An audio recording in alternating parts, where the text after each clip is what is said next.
do apóstolo Paulo aos Coríntios, no capítulo 5, versículos 6, 7 e 8. Apenas 3 versículos. Os irmãos poderão acompanhar aí na tela também esse texto. E diz assim a palavra inspirada do Senhor: Não é boa a vossa jactância. Não sabeis que um pouco de fermento leveda a massa toda? Lançai fora o velho fermento, para que sejais nova massa, como sois de fato, sem fermento. Pois também Cristo, nosso Cordeiro Pascal, foi imolado. Por isso celebramos a festa não com o fermento velho, nem com o fermento da maldade e da malícia, e sim com pães sem fermento, pães da sinceridade e da verdade. Oremos ao nosso Deus. Pai querido, fala, Senhor, ao nosso coração.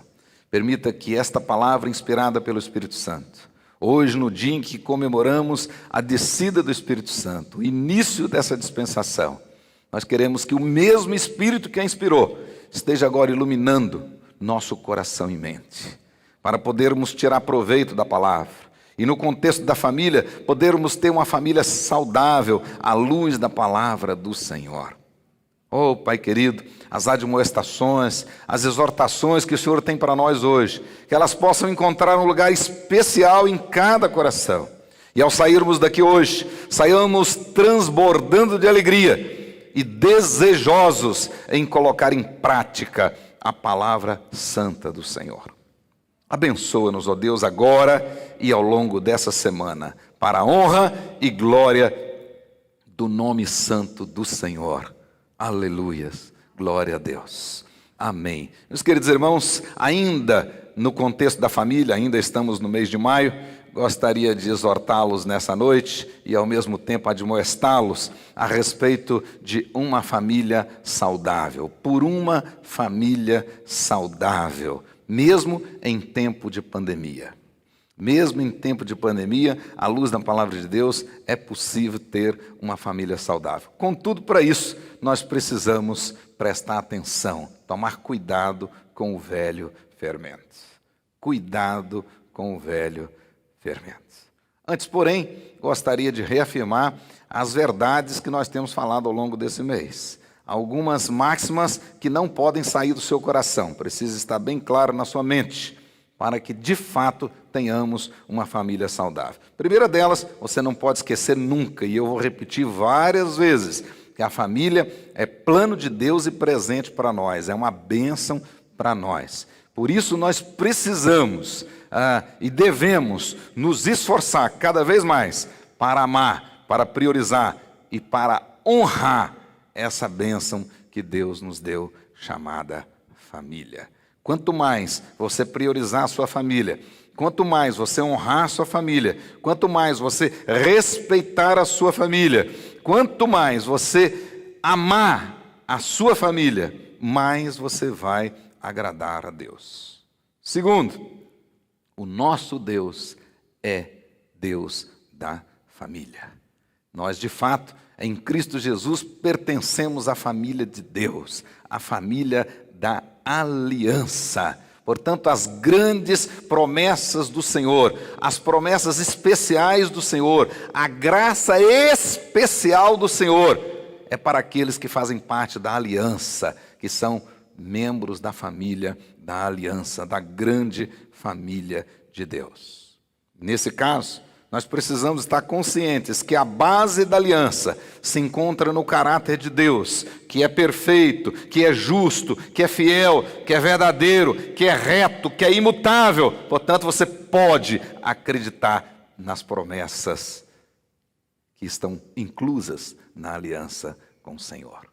Segundo, precisamos entender claramente que a essência da aliança é o seguinte: andarei entre vós e serei o vosso Deus, e vós sereis o meu povo. Levítico capítulo 26, versículo 12. Grave aí que nós temos aí a essência da aliança. A essência da aliança é Deus dizendo: andarei no meio de vós, e vós sereis o meu povo, e eu serei o vosso Deus.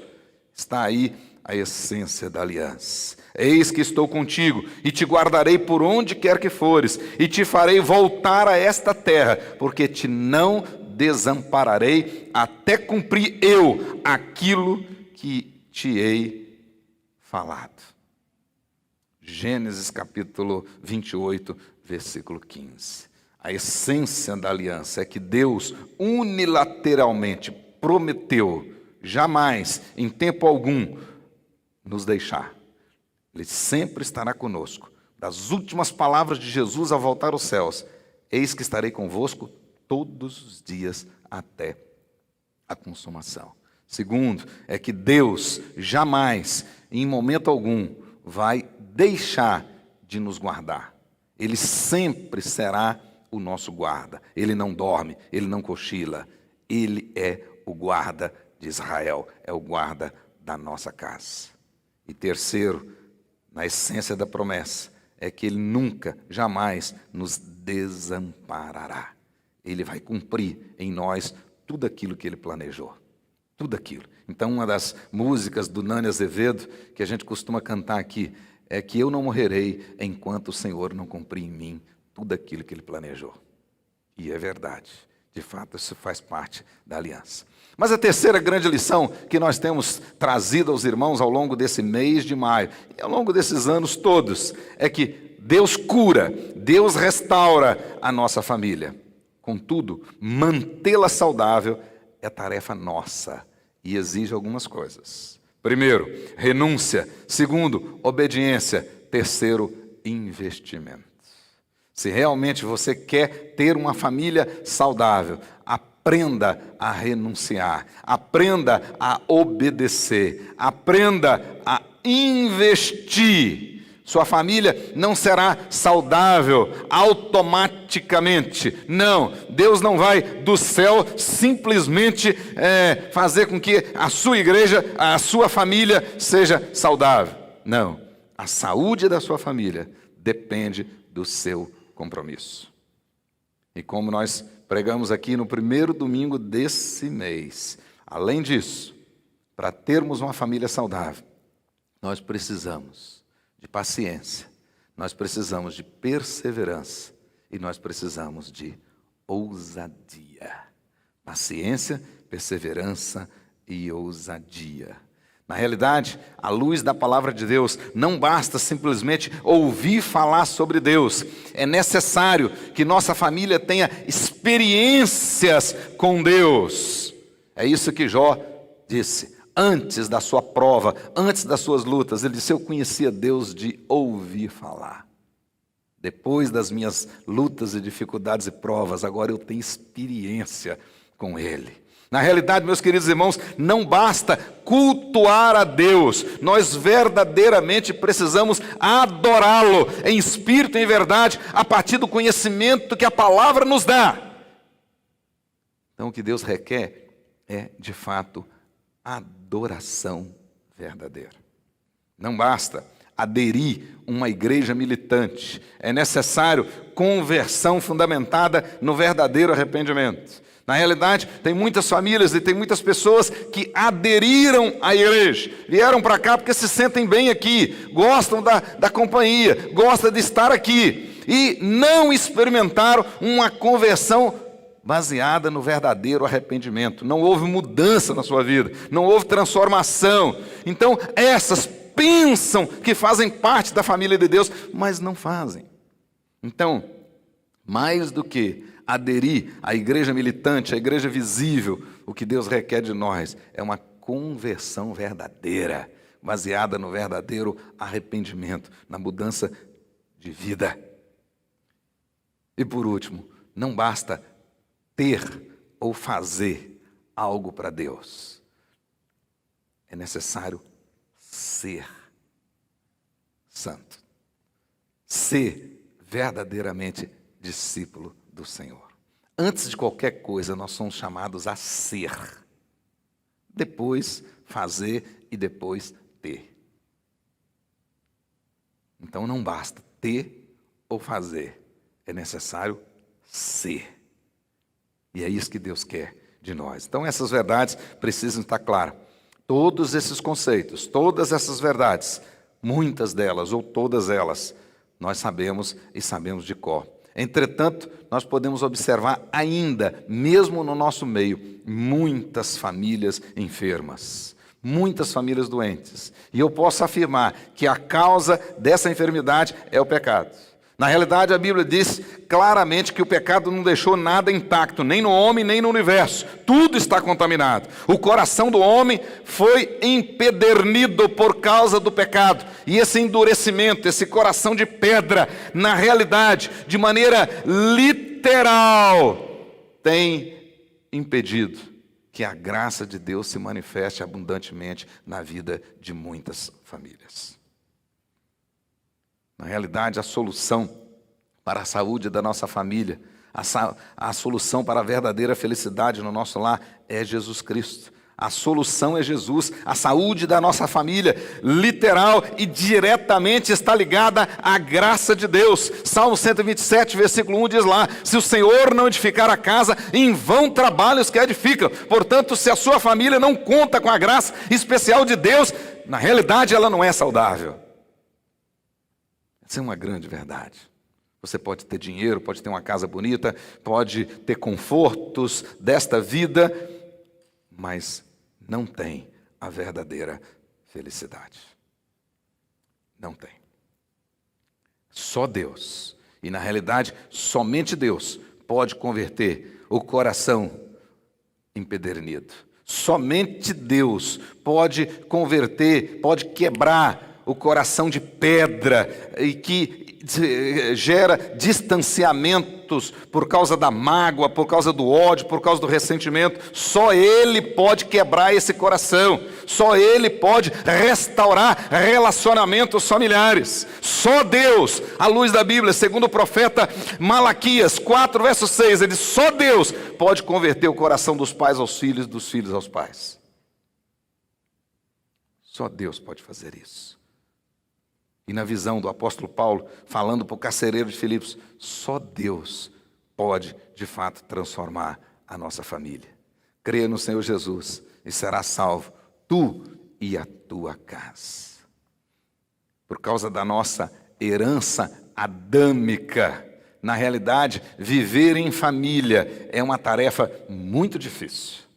Muito difícil. Família que mesmo, ao mesmo tempo é uma grande bênção, pode ser uma grande maldição. Na realidade, a família que no plano de Deus foi criada para gerar pessoas ajustadas, pessoas felizes, pessoas que verdadeiramente podem ser proativas e produtivas, podem contribuir, serem diferentes e fazer a diferença. Essa mesma família, não contando com as bênçãos do Senhor, pode gerar mutilados psicológicos, pode gerar pessoas desajustadas e que vão ser cidadãos desajustados, pessoas que não conseguirão contribuir. Portanto, na realidade, viver em família não é uma tarefa fácil. Uma colunista americana chamada Dorothy Rosby, ela escreveu um artigo intitulado "Viver juntos é o que torna o casamento difícil".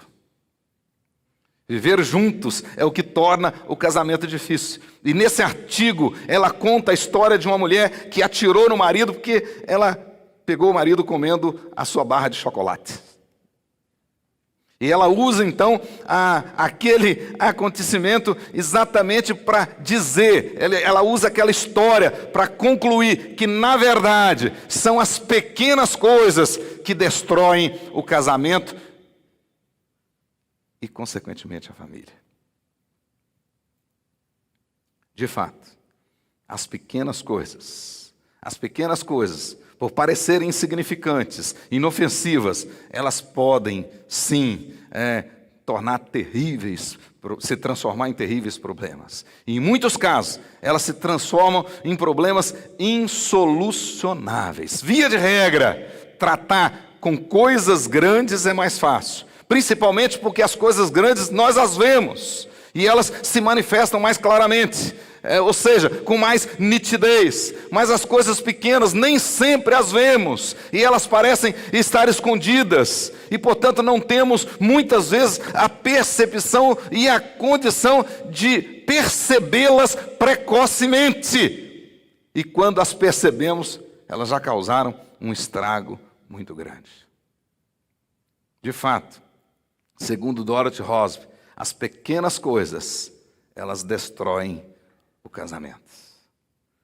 São essas coisinhas pequenas que Salomão define como raposinhas. Observe na sua Bíblia, capítulo 2 de Cantares, no versículo 15. São essas raposinhas que podem entrar sorrateiramente em nosso relacionamento, em nossa família, e lá, simbolicamente, em nossa vinha, e causar sérios danos. De forma despercebida e silenciosa, essas raposinhas entram com uma capacidade de destruição terrível, de forma voraz, e causa sérios danos.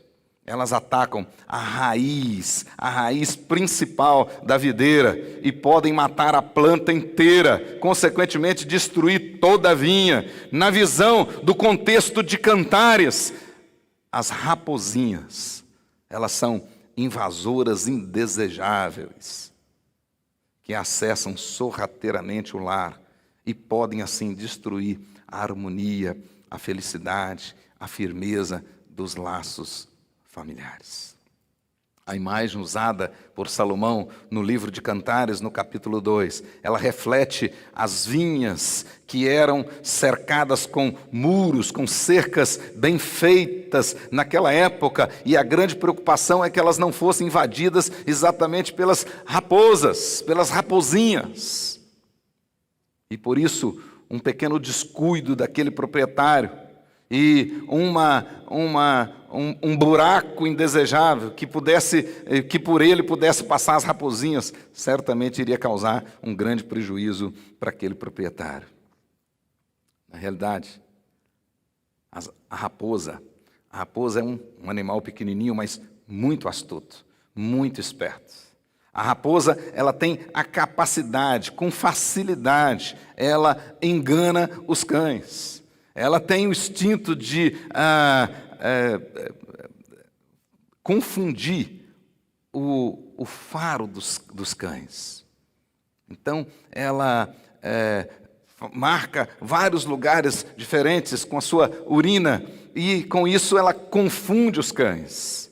E se ela encontra um buraco na cerca, ela passa e detona com aquela vinha. São grandes os estragos. Portanto, nós temos aqui uma figura muito sábia de Salomão.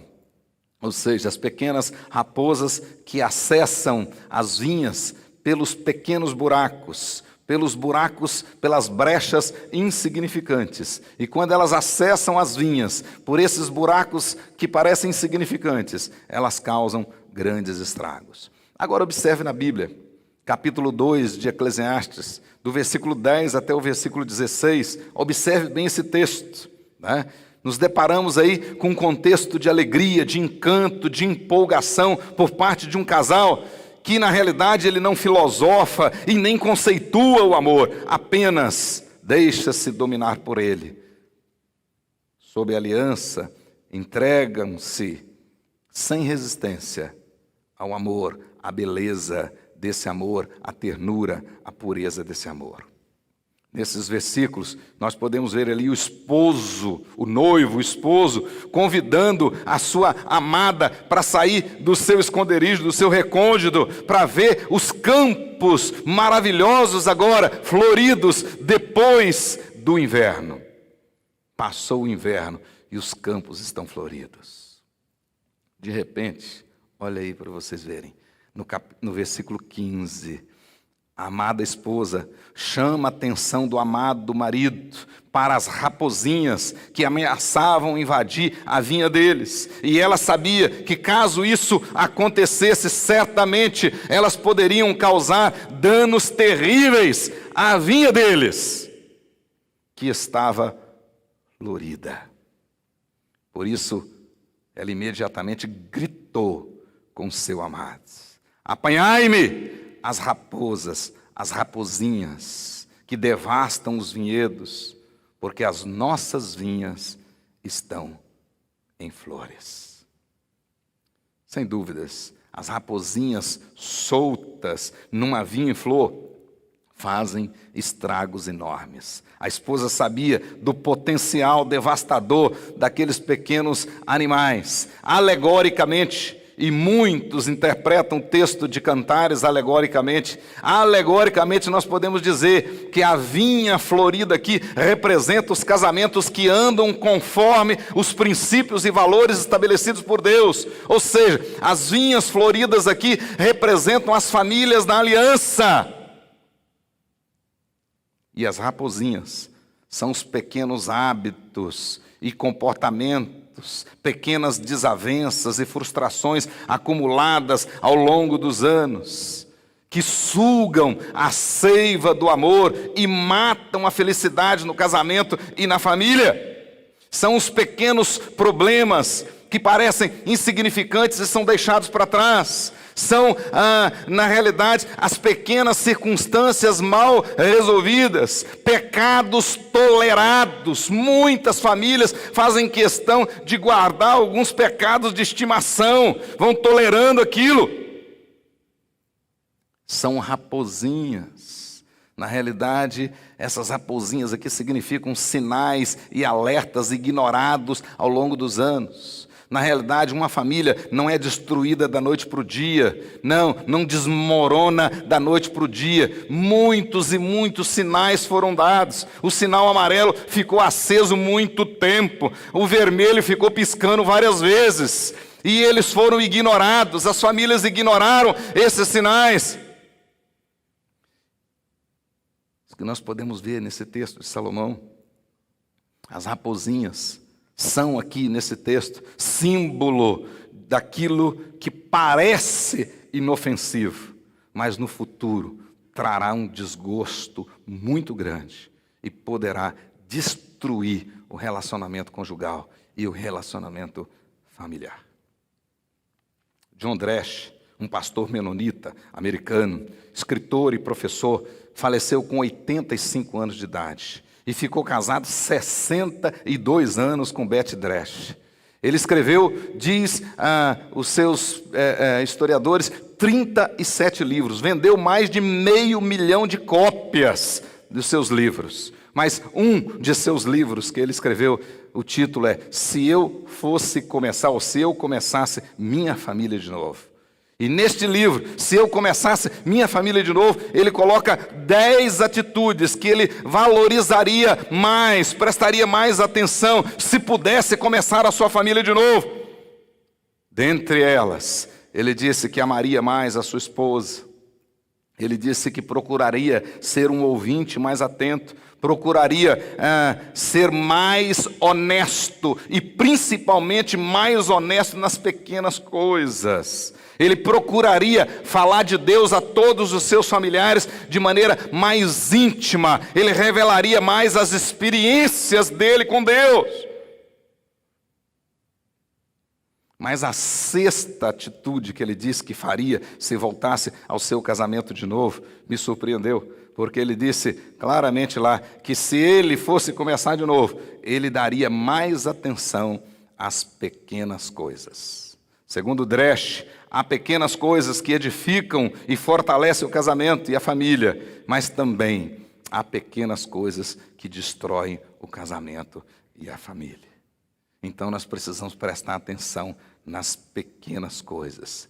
Lá nesse livro, ele escreveu o seguinte, vai aparecer aí na tela.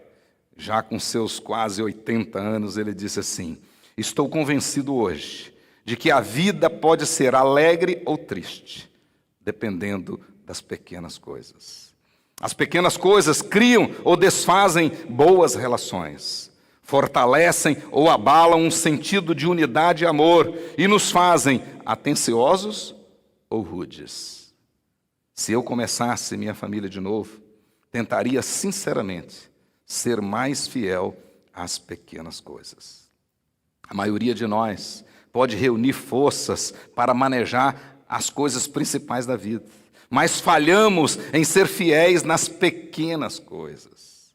Esquecemos-nos de que a vida se compõe amplamente de pequenas coisas e que nossa felicidade nas coisas pequenas determina o alto grau e a felicidade de nossas famílias. Isso é absolutamente verdadeiro. Absolutamente verdadeiro. A Bíblia diz que nós não podemos desprezar os humildes começos. E Jesus disse: ser fiel no pouco, que sobre muito te colocarei. Então, ele está dizendo: se eu fosse começar minha família de novo, eu ia prestar atenção nas pequenas coisas. Na felicidade das pequenas coisas. Quando você namorava e não tinha um centavo, não tinha dinheiro para nada, e custava ganhar um dinheirinho, e ia na esquina ali, comia um churrasquinho de gato, sujava o rosto de farinha, e aquilo era uma benção. E hoje você está ganhando milhões e não faz isso mais. Presta atenção. Presta atenção, que um dos homens que mais escreveu sobre a família, um grande pastor, um grande exemplo de ministério, esse John Dresch. No final da sua vida ele disse: se eu fosse começar de novo, e ele ficou casado 62 anos, eu iria prestar mais atenção nas pequenas coisas. Naquele tempo que você tirou para brincar com seu filho, para chutar uma bola com ele, isso, aquilo, outro, e assim por diante. Tantas coisas que nós perdemos, correndo atrás do dinheiro e perdemos a família, correndo atrás do sucesso e perdemos a família. Hoje, na época da pandemia, muita gente com medo de morrer, deixa de viver. E nós sabemos que a morte já foi vencida. Mas mesmo sabendo disso, você deixa de viver com medo de morrer. E na família a mesma coisa. Para conseguir isso, aquilo, outro, e preocupado em que vai deixar isso, aquilo, outro, você não fala nem de Deus para os seus filhos. Eles não vão aprender nem da fé. John Dresch, com certeza, estava certo. Ele faleceu em 2014 com 86 anos de idade. Mas deixou esse legado para nós. O profeta Oséias, no 8º século antes de Cristo, mais ou menos por volta do ano 750 a 720, ele foi levantado por Deus para pregar contra a apostasia e a corrupção que tinha dominado todo o reino de Israel, e as famílias estavam desmoronando espiritual e moralmente. Oséias foi usado como boca de Deus para dizer para as famílias que Deus estava aborrecido com as famílias, que Deus tinha uma contenda contra as famílias, porque essas famílias estavam sendo destruídas, e ele então é usado por Deus em face da proximidade do juízo divino. Olha, está na hora de vocês arrependerem e voltar para Deus, porque o juízo está chegando. E por meio do profeta Oséias, Deus então disse para as famílias que elas estavam sendo destruídas e receberiam o castigo dele por causa de 3 coisas. Primeiro, porque estava faltando nas famílias conhecimento de Deus. As famílias tinham abandonado a Deus, estavam ignorando os seus mandamentos, quebraram a aliança com Deus. Quebraram a aliança com Deus. E aí tem um detalhe muito curioso: quando se quebra a aliança com Deus, todas as outras alianças não terão a mínima dificuldade, o mínimo pudor de serem quebradas. No momento que você rompe com Deus, você pode romper com a esposa, com os filhos, com qualquer um. Você não tem mais sequer peso de consciência. O sujeito, quando sai de casa e não mede as consequências, quando ele faz isso ou faz aquilo outro, quando ele se aventura num adultério, quando ele se aventura na prostituição, ou nisso, naquilo outro, ou em outras coisas, ele, na realidade, já quebrou a aliança com Deus. E quando ele quebrou a aliança com Deus, ele não se preocupa com as outras alianças. Não tem mais temor. Era isso que Deus estava querendo dizer através do profeta Oséias. Esse povo não tem mais compromisso comigo. Esse povo não me obedece mais. Não tem mais conhecimento dos meus mandamentos. Segunda coisa que Deus falou através do profeta. Ele disse lá que estava faltando nas famílias verdade. É impossível uma família ser edificada sobre a mentira. É impossível. É impossível. E um detalhe, nunca o sujeito se torna grande mentiroso nas grandes coisas sem ter começado nas pequenas. Nunca o sujeito se torna grande mentiroso de um momento para o outro. Ele primeiro é um mentirosinho.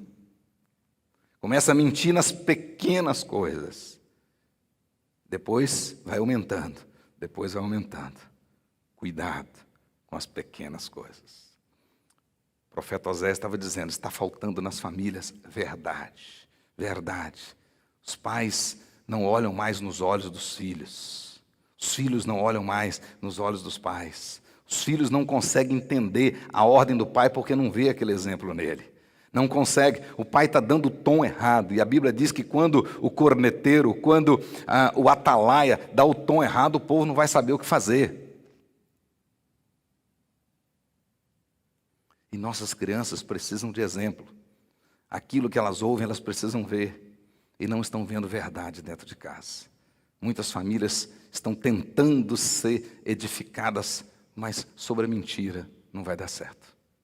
E terceiro, o profeta diz que estava faltando amor.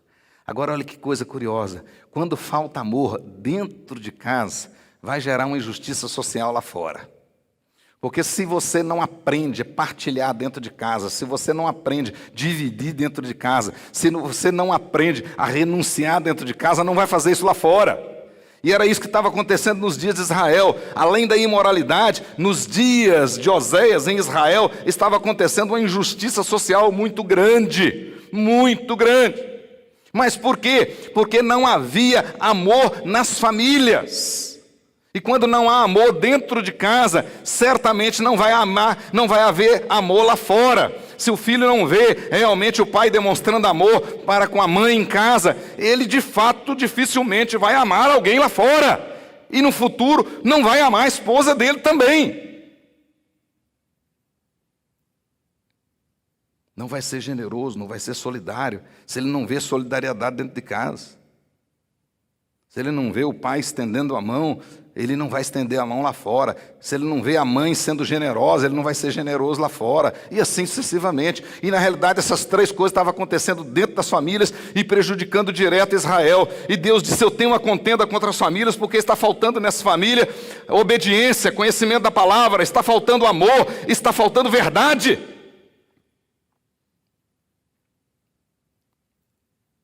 Mas aqui no nosso texto, o apóstolo Paulo aparece também num contexto muito curioso. Capítulo 5 da primeira carta começa aí num contexto de disciplina. Um problema que estava acontecendo dentro de uma família que estava prejudicando a igreja como um todo. Por quê? Porque a igreja é uma grande família de famílias. E quando tem problemas lá na família, vai ter problema aqui na igreja. Quando as famílias forem saudáveis, a igreja vai ser saudável. Quando as famílias forem doentes, estiverem enfermas, a igreja vai ser doente, estará enferma. E estava acontecendo um problema em uma das famílias. E aquilo estava afetando a igreja. A igreja estava sendo destruída, estava a ponto de ser destruída por causa daquele problema. O contexto é esse. Mas o apóstolo Paulo aparece aí nesse texto nosso, falando do risco da destruição de uma igreja e, consequentemente, de muitas famílias, por causa do problema de uma família. Porque as outras não estavam conseguindo perceber aquela situação. E por causa da falta de percepção, do estrago que um pouco de pode fazer, é que Paulo, então, escreveu 1 Coríntios, capítulo 5, mas principalmente os versículos 6 a 8. Abra aí, olha aí comigo e acompanhe e marque na sua Bíblia. Veja bem a exegese desse texto. Não é boa. A palavra boa que aparece aí significa não é saudável, não é digno, não é puro, não é proveitoso, não é recomendável, não é aprovado. Como nós estamos falando de família saudável, o que Paulo estava dizendo é o seguinte: a situação dessa família e as outras que estão acompanhando esse mau exemplo, isso não é bom, isso não é saudável. Se continuar desse jeito, a igreja e as famílias que estão nessa igreja vão perecer. Depois ele diz, a vossa jactância. Jactância significa orgulho, vaidade, soberba, motivo de glória ou vanglória. Aí que está o problema das pequenas coisas. Nós não as vemos e muitas vezes fazemos pouco caso delas. E continuamos com a nossa soberba. Não, isso não tem problema nenhum, isso não tem nada a ver, não tem nada a ver. Então não tem nada a ver aquela pornografiazinha, não tem nada a ver aquele filme assim, não tem nada a ver aquela bebida, não tem nada a ver isso, não tem nada a ver. São coisas simples, pequenas, imperceptíveis, são raposinhas e você não percebe. E não percebe também os buraquinhos, as brechinhas. E esqueceu que o apóstolo Pedro, lá na primeira carta, no capítulo 5, ele diz que o diabo, o nosso adversário, anda em derredor, rugindo como leão, procurando as brechinhas para atacar. Paulo diz, toma cuidado, isso não é saudável, esse orgulho de vocês, essa vaidade, isso não é bom. Ele diz lá, sabeis que um pouco de fermento leveda a massa inteira. Um probleminha insignificante, uma raposinha imperceptível, pode gerar um estrago terrível. Um pouquinho de fermento pode levedar a massa inteira. A massa inteira. É isso que ele vai dizer. Agora observe o versículo 7. Por causa disso, olha o que Paulo diz, lançai fora. É uma ordem, o verbo aí está no imperativo, está no auristo. E na voz ativa ainda, significa que é uma atitude que você e eu, que nós temos que tomar. E essa atitude é básica, tem que acontecer primeiro. Ou seja, lançai fora o quê? O fermento velho, o velho fermento. Lançai fora. Um detalhe interessante, palavra que aparece aqui para fermento, com apenas uma exceção. Paulo, que é um grande exegeta, apenas uma exceção, Mateus capítulo 13, verso 33, que aparece no contexto do reino de Deus, né? Jesus usando o exemplo do reino de Deus, né? Colocado em 3 partes que ele fermenta e ele vai influenciar, vai chegar às nações. Fora isso, as outras vezes que essa palavra é usada, ela é usada no sentido negativo, ou seja, é uma metáfora para falar da corrupção intelectual, da moral invertida, como algo que infecta os outros. Mesmo uma pequena quantidade tem a capacidade de contaminar o todo. É nesse contexto que se usa a palavra fermento, influências pecaminosas. Então Paulo está dizendo o seguinte, lançai fora isso, lançai fora o velho fermento, ou seja, o velho comportamento de vocês, aquilo que você fazia antes, não faça agora, lance fora, deixe isso fora da sua casa. De repente, você não nasceu no reino de Deus, não era crente, etc. e tal. De repente a sua família não era, você já era casado e não era, e tinha determinados costumes na sua casa. Agora é a hora de lançar fora. Não dá para entrar na família da aliança com os mesmos costumes antigos, com fermento velho. Não dá. Não dá. Lance fora. É uma ordem. E desobedecer uma ordem de Deus é pecado. Olha o que ele diz aí. Para que sejais nova massa. Então lance fora esse fermento velho para ser uma nova massa, como sois de fato. De fato somos nova massa e precisamos nos comportar como uma nova massa. Ele diz aí, uma massa agora sem fermento. Ele vai dizer que tipo de fermento que nós não podemos ter, sem esse velho fermento. Pois também Cristo, como nosso Cordeiro Pascal, foi imolado. Por causa disso, ou seja, por causa de Cristo, agora que nós estamos na família da aliança, por causa de Cristo, por causa dele, olha o verso 8, por isso celebremos a festa, olha bem, não com o velho fermento. Nossa família não vai ser feliz se mantivermos os costumes antigos, não tem como, não tem como. Jesus diz, não coloca remendo novo em calça velha, não coloca, não tem como. Não coloca vinho novo em odre velho. Não tem jeito de você hoje ser da família da aliança, ou seja, da família de Deus em Cristo Jesus, e viver os costumes antigos, do jeito que era antes. Não tem jeito, não vai dar certo.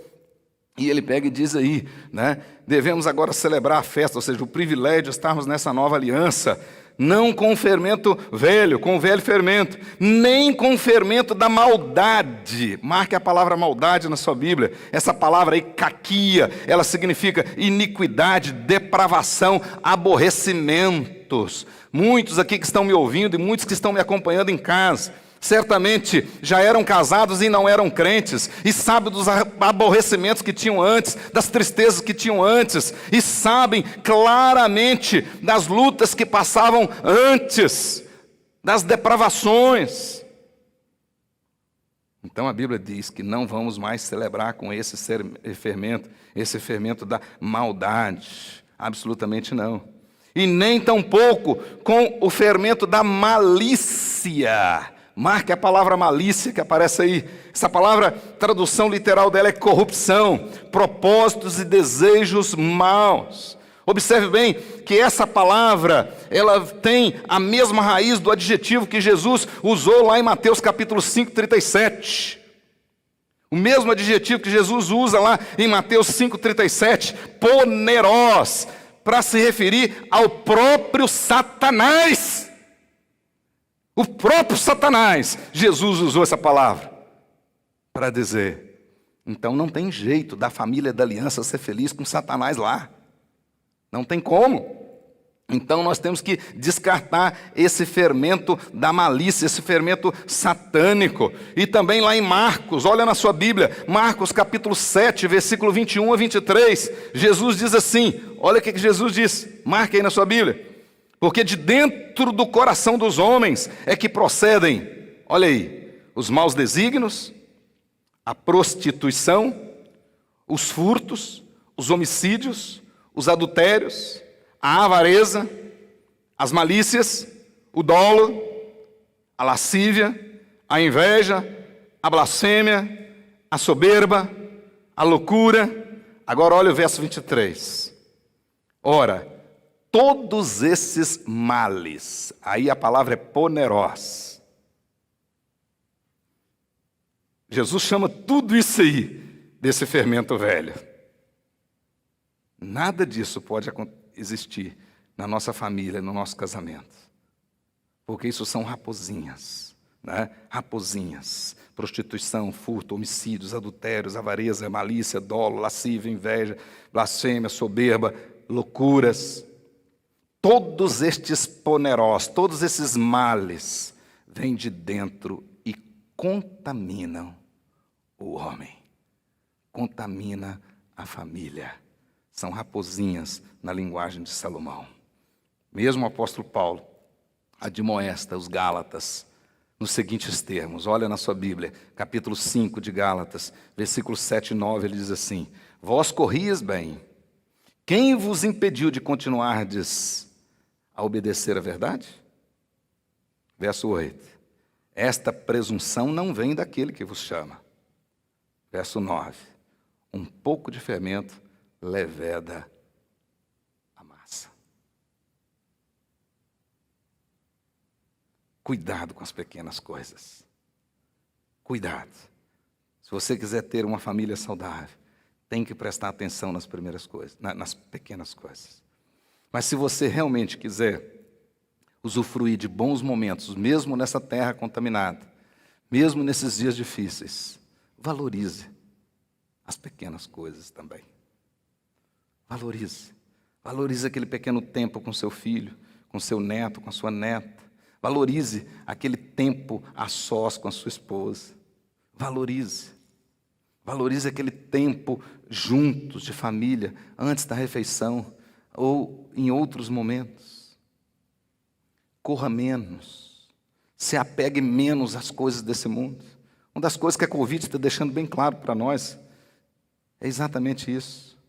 Que o apóstolo Paulo estava certo quando escreveu a primeira carta aos Coríntios, no capítulo 15. Infeliz daquele que põe a sua esperança nessa existência. Feliz daquele. De repente ele viu que o dinheiro dele não valeu nada. E que o vírus é terrível. Uma das coisas que Hildo falou para mim hoje, ele falou assim, pastor, essa doença é terrível. Falou para mim hoje. E é mesmo. Então valorize. Valorize.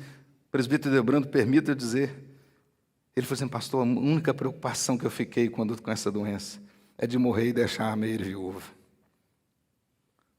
Acho que ele está preocupado de ser casado de novo, né? Mas...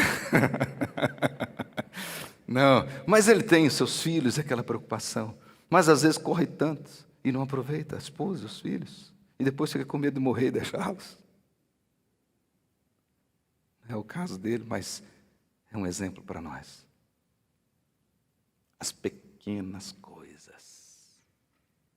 As pequenas coisas. Cuidado com as pequenas coisas. Ser fiel no pouco, que sobre o muito te colocarei. Meus irmãos e irmãs, o segredo está nas pequenas coisas, nos pequenos começos. Quando as pessoas acham bobagem e não dão importância para as pequenas coisas, elas vão se transformar em grandes e muitas vezes insolucionáveis problemas. Muitas vezes. De repente, vai chegar um momento que você vai ter de dar um tiro no seu marido porque ele comeu um pedaço do seu chocolate.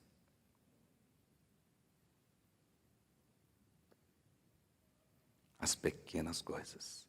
Então o apóstolo Paulo ensina para nós aqui: um pouco de fermento leveda a massa inteira.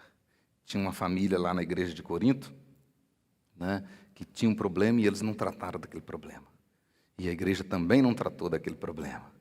E aquele problema estava crescendo e iria contaminar a igreja inteira.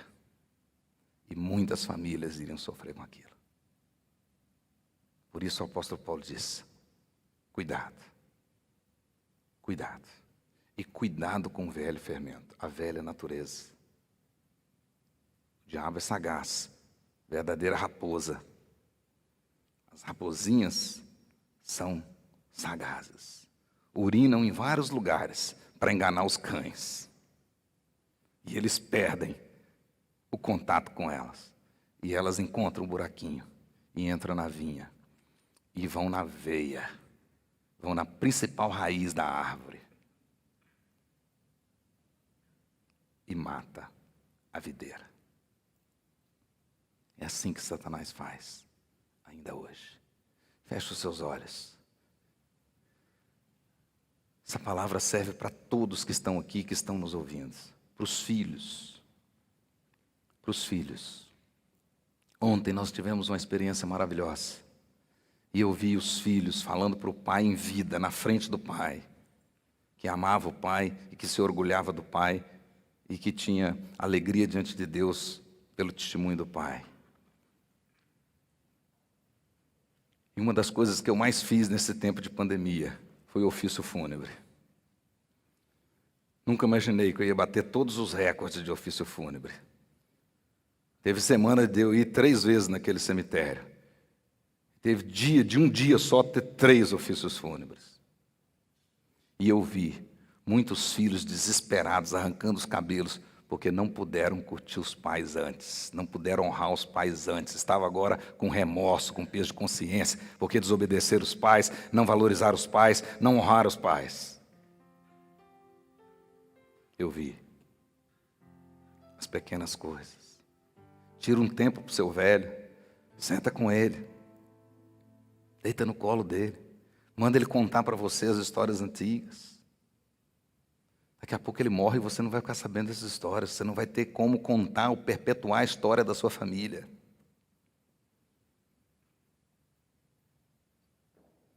As pequenas coisas. Isso que Paulo diz. As pequenas coisas. Nosso tempo nessa terra é muito rápido. Muito rápido. Moisés, na sua sabedoria, ele disse que tudo passa rapidamente e nós voamos com um breve pensamento. E muitos só vão perceber as pequenas coisas diante do caixão do pai ou da mãe. Ou do filho. De repente você não deu tempo para o seu filho, não ensinou direito. Um acidente, alguma coisa, ele veio a morrer. E você fica desesperado. Mas não tem que ser assim, não. Não tem que ser assim. A gente tem que prestar atenção nas pequenas coisas. As famílias, elas podem ser saudáveis por causa de pequenas coisas, mas elas podem ficar doentes por causa de pequenas coisas. Então existem pequenas coisas que edificam e existem pequenas coisas que destroem. O velho fermento nós temos que jogar fora e temos que celebrar. O nosso texto termina e eu encerro aqui.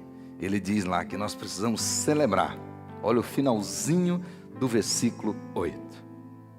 Com pães sem fermento. E ele põe vírgula e explica.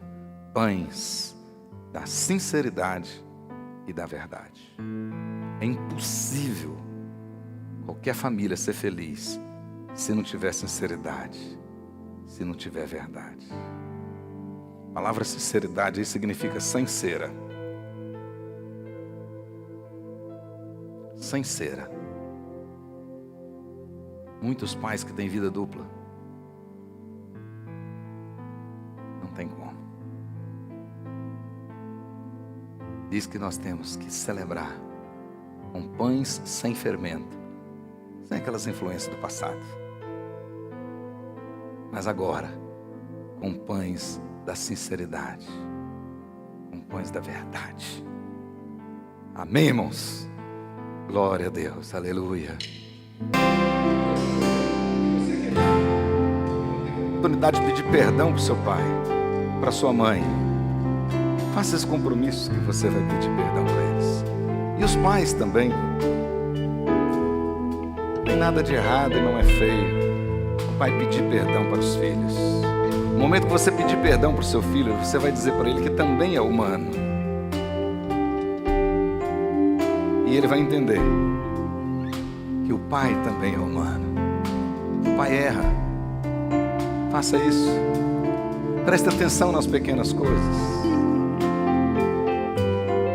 Preste atenção. Quantos aqui que foram pobres, financeiramente falando, e hoje estão muito bem de vida, e que no passado comiam uma coxinha ali no botequinho da esquina e davam um chiclete para a criança e saíam todos alegres. E você não faz mais isso. Não faz mais. Não come mais um espetinho de gato ali na esquina da rua. Não corre descalço com seus filhos. Você está deixando passar as raposinhas. E elas podem destruir a sua vinha. As pequenas coisas trazem alegria. Passou lá naquela padaria, você sabe que a sua esposa gosta daquele sonhozinho. E há muitos anos ela não compra porque ela está com medo de engordar. Mas compra e leva para ela. Com certeza isso vai fazer diferença. Com certeza. As pequenas coisas amolecem o nosso coração, mas também endurecem o coração. Quando você não as faz, elas endurecem o seu coração. De repente você se tornou um bronco, se tornou um ignorante, um insensível, e acha que a sua família tem que te aceitar do jeito que você é. Tome cuidado. Você não está percebendo, mas as raposinhas estão entrando na sua vinha. Fermento, o velho fermento, um pouquinho à toa, levéia da massa inteira, pode estragar tudo. Coração endurecido não perdoa.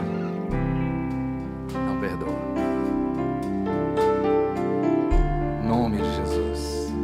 Diga para sua esposa, ore com ela.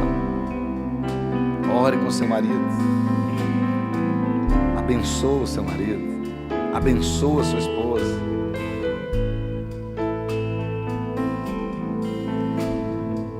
Um dos pontos do John Dresch é que ele disse que se fosse começar de novo, na tradução do inglês para o português, ele disse: eu deixaria de orar pela minha família.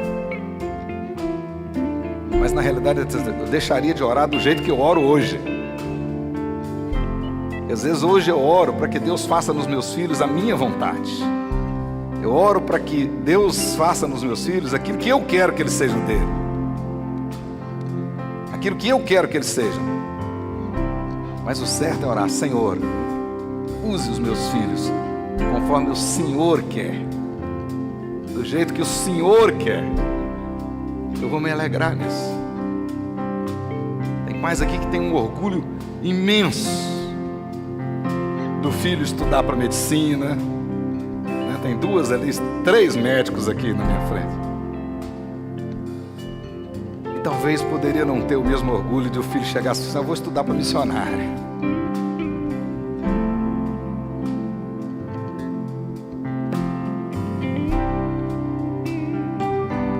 Cuidado com as raposinhas. Ore certo. Ore certo. Em nome de Jesus. Aleluias. Nós não podemos abraçar, porque se não tivesse pandemia, já tinha colocado todo mundo aqui na frente para abraçar e para orar ao Senhor. Mas o marido e a mulher pode abraçar. Em nome de Jesus. Você pode agora. Se tem um filho seu aqui que precisa de você ajustar com ele, vai lá e se ajusta com ele. Em nome de Jesus. Deixa esse vírus para lá, mas faça isso agora em nome de Jesus.